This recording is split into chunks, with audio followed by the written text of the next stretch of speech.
आज अशोकाष्टमी हूँ जगतरु रोग शोक दारिद्र विपद दूर करदेव समस्त समस्त भक्त ये जो अशोका कढ़ी महाप्रभु को लगी हुए ताकू आपण जदि एक नंबर कहूँ जदि आप अशोका कढ़ी पाती आपण जीवन रोग शोक दूर हो आनंद आनंद भरीज अशोका कढ़ी आपण रोग नाशन कर अशोकाष्टमी महत्व हूँ महाप्रभु रुक्मणी भौणी और वासुदेव को धरी मौसी घर को जाती वर्ष को थे आपण देखु संपर्क मौसीर प्रेम सही न पारी मौसीर घर को जाती ता सहित भगवान आमर रोग शोक समस्त भक्तर समस्त आनंद भक्त सहित मेल हो महाप्रभु दयारू ए विश्व युद्धर ये कटि जाऊ महाप्रभु दयारू विश्व आनंद उल्लास भरी जाऊ पुणी पूर्व स्थिति आस आज अशोकाष्टमी तिथि रुकुणा रथ आज यही रथरे लिंगराज महाप्रभुंकर तांकर पार्श्व देवता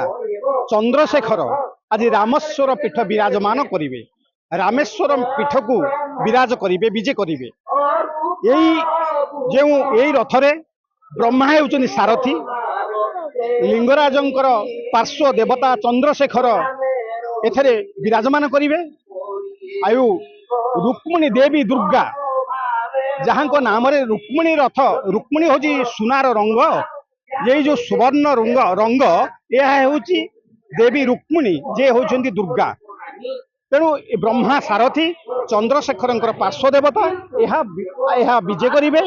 कौटी जहाँ को कह जाऊँ माउसीमा मंदिर से जो माउसीमा मंदिर से होती आमर विजय पड़िया जहाँ को आम विजय पड़िया भी कहूचे से जो रामंकर पीठ से पीठ को विजय करेंगे से 5 दिन रहणी रही तापरे प्रत्यावर्तन करेंगे कह जाए जे रुकुणा रथ अणलेउटा तार अर्थ हो रुकुणा रथ जोपरी जाए बाबरे से पीठरे रामेश्वर पीठरे लगिब से रामेश्वर पीठर जो प्रत्यावर्तन करेंगे 5 दिन पर रथ आ बुले नहीं रथर दक्षिणा वर्त हुए ना रथ से हीपरी अश्व को आग तार पछ फेर पुनर्बार प्रत्यावर्तन करी अश्व को लगाई से हीपरी भाव रथ प्रत्यावर्तन करे से कह जाए रथ रुकुणा रथ होउची अणलेउटा ये हूँ देवदेव महादेव प्रति लिंगराज प्रति शैव धर्म प्रति ये हूँ ये ओडिशावासी एक सम्मान ये हूँ एक आह्वान ओडिशावासी ए संपर्क में आमर पंचसखार जे साधक जशवंत दास से गोटे सुंदर कथा लिखिं आज प्रत्युषरु जो नारी मानकर संतान संतति न थाए सी यही मरीचि कुंड में स्नान कले यही पीठरे ये गोटे प्रवाद रही जो रुकुणा जो ये रथर जे आज जो सकाल जो मरीचि कुंड में स्नान कले से सी पुत्रवती हूँ ये जो कथा रही गोटे प्रवाद रही जशवंत लिखुंट यही पीठ को आई गोविंद चंद्र माँ जे गोविंद चंद्र माँ यहाँ आसी भुवनेश्वर को सेठारे से शिव को पार्वती को पूजा कर जशवंत ये कथा को लिखिं कह जाए रुकुणा रथ ये जो रुकुणा रथ गोविंद चंद्र आख्यान कथा ये सुंदर भाव रही जशवंत कहते जे लक्षे चंपा फूल 2 लाख गईस शंभु सिरे चढ़ाइली अरुआ चाउल कंचा क्षीर नहीं पार्वती को मुकुजिली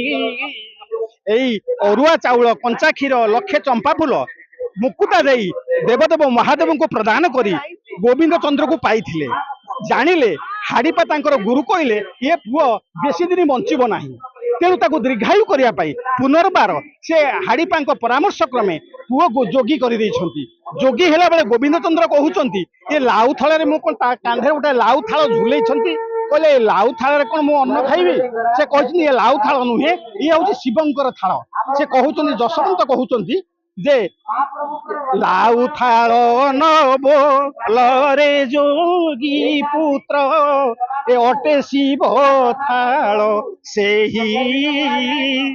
शिव थाल रे अर्ण तू भुंजिले ଅମର ହୋଇବୁ ତୁ ହି ତୁ ଅମର ହେବୁ। ଏଇ କଥା ଯଶୋବନ୍ତ ଯାହାକୁ ଯୋଗୀମାନେ ତାଙ୍କ କେନ୍ଦ୍ରା ମାଧ୍ୟମରେ ଆମର ଗ୍ରାମାଞ୍ଚଳରେ ବୁଲି ଭିକ୍ଷାବୃତ୍ତି କରିଥାନ୍ତି। ଇଏ ଏକ ଆହ୍ୱାନ, ଇଏ ପ୍ରତ୍ୟେକ ସନ୍ତାନ ଗୋବିନ୍ଦ ଚନ୍ଦ୍ର ପ୍ରତ୍ୟେକ ମା ଯେମିତି ମୁକୁତା ଦେଇ ଏ ଯୋଉ ଗ୍ରାମ୍ୟ ଅଞ୍ଚଳରେ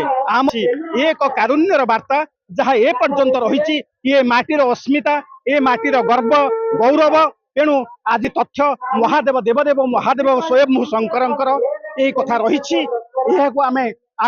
ଏହିପରି ଏଇ ପୁଣ୍ୟ ତିଥିରେ ଯେତେବେଳେ ଦହନ କରି ଆସିକିରି ଆମର ଯୋଉ ଆସିଥିଲେ ସେ ଯୋଉ ବ୍ରହ୍ମଦୋଷ ହୋଇଥିଲା, ତାଙ୍କୁ ବ୍ରହ୍ମଦୋଷ ଲାଗିଥିଲା। क्या आप चाहते हैं ताज़ा, स्वादिष्ट और पौष्टिक मशरूम आपके घर तक पहुंचे? तो आज ही जुड़िए कल्याणी मशरूम सेंटर के साथ। यहाँ मिलता है फार्म फ्रेश मोजो मशरूम, मुलायम पनीर, ताज़ा ग्रीन मटर, स्वीट कॉर्न और बेबी कॉर्न, सब कुछ एक ही जगह बेहतरीन क्वालिटी के साथ।